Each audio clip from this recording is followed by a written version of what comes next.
জাতীয় নির্বাচনের তফসিল ঘোষণার মাত্র ২৪ ঘন্টা পর ঢাকা শহরে গুলির শব্দ। একজন স্বতন্ত্র প্রার্থী, জনপ্রিয় তরুণ মুখ, ইনকিলাব মঞ্চের নেতা ওসমান হাদি লাইভ সাপোর্টে।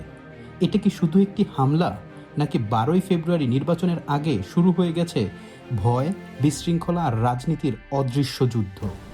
শুক্রবার দুপুর ঢাকার ব্যস্ত বিজয়নগর, মাঝে মাঝেই মিছিল, পোস্টার, প্রচারণার শব্দ শোনা যায়, কিন্তু আজ হঠাৎ সব কিছু থেমে গেল। মোটরসাইকেলে দুই ব্যক্তি আসে, কেউ কিছু বুঝে ওঠার আগেই গুলির শব্দ। লক্ষ্য একটাই, ঢাকা ৮ আসনের সম্ভাব্য স্বতন্ত্র প্রার্থী ও ইনকিলাব মঞ্চের মুখপাত্র শরীফ ওসমান হাদি। মুহূর্তের মধ্যে রক্তাক্ত দেহ মাটিতে লুটিয়ে পড়ে। সামাজিক যোগাযোগ মাধ্যমে ভিডিও ছড়িয়ে পড়ে মিনিটের মধ্যে। ঢাকা মেডিকেলের সামনে হঠাৎ মানুষের ঢল।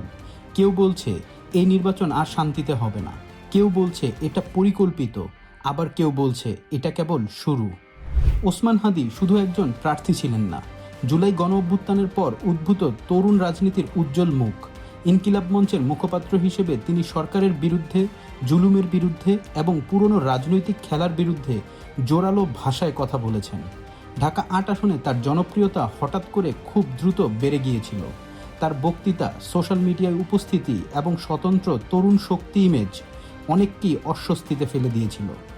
রাজনৈতিক মহলে অনেকে বলেছেন হাদি ছিলেন সেই ধরনের প্রার্থী যিনি প্রচলিত ক্ষমতার মেরুকরণ ভেঙে দিতে পারতেন, আর সেই কারণেই তিনি হুমকি হয়ে দাঁড়িয়েছিলেন।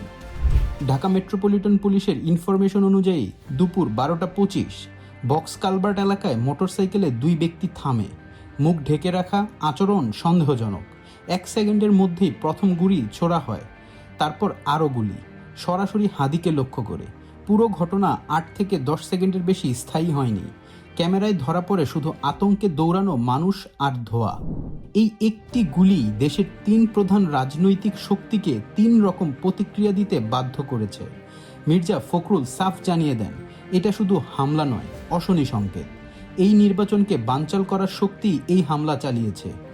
তিনি দাবি করেন এটা চট্টগ্রামে হামলার পুনরাবৃত্তি, সংগঠিত নাশকতা। এছাড়া তিনি সব প্রার্থী নিরাপত্তা নিশ্চিত করতে সরকারকে শক্ত ভাষায় সতর্ক করেছেন। তারেক রহমান আরও এগিয়ে বলেন, দেশ গভীর সংকটে, যারা নির্বাচন থামাতে চায় তারা ষড়যন্ত্র শুরু করে দিয়েছে। আজকের হামলা তার প্রমাণ।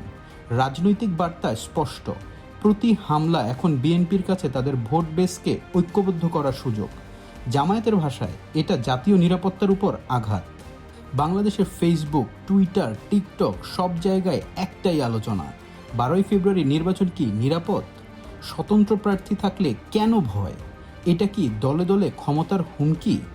কিছু ভিডিওতে দেখা যাচ্ছে মানুষ বলছে আমরা ভোট দেব কিন্তু ভয় পাচ্ছি। এটাই নির্বাচন মনস্তত্ত্বের সবচেয়ে বড় বিপদ। এই হামলায় দেশের ৩টি রাজনৈতিক ধারাকে একটি জায়গায় নিয়ে এসেছে।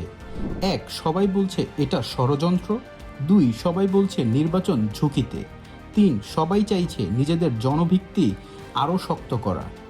এটা ভয়ের রাজনীতি, এটা অনিশ্চয়তার রাজনীতি, এবং একই সঙ্গে এটা ক্ষমতার নতুন যুদ্ধের শুরু। ওসমান হাদি এখন জীবন মৃত্যুর সন্ধিক্ষণে, কিন্তু তার উপর এই হামলা শুধু একটি ব্যক্তিকে লক্ষ্য করে নয়, এটা বাংলাদেশের আসন্ন নির্বাচন, গণতন্ত্রের ভবিষ্যৎ এবং রাজনৈতিক সহনশীলতার উপর একটি বড় প্রশ্নচিহ্ন। ১২ই ফেব্রুয়ারি কি শান্ত নির্বাচনের দিন হবে, নাকি এই ঘটনাই প্রমাণ বাংলাদেশে আরও একটি ঝড়ের দিন এগিয়ে আসছে? আপনার কি মনে হয়? নিচে কমেন্ট করে জানাবেন। ধন্যবাদ।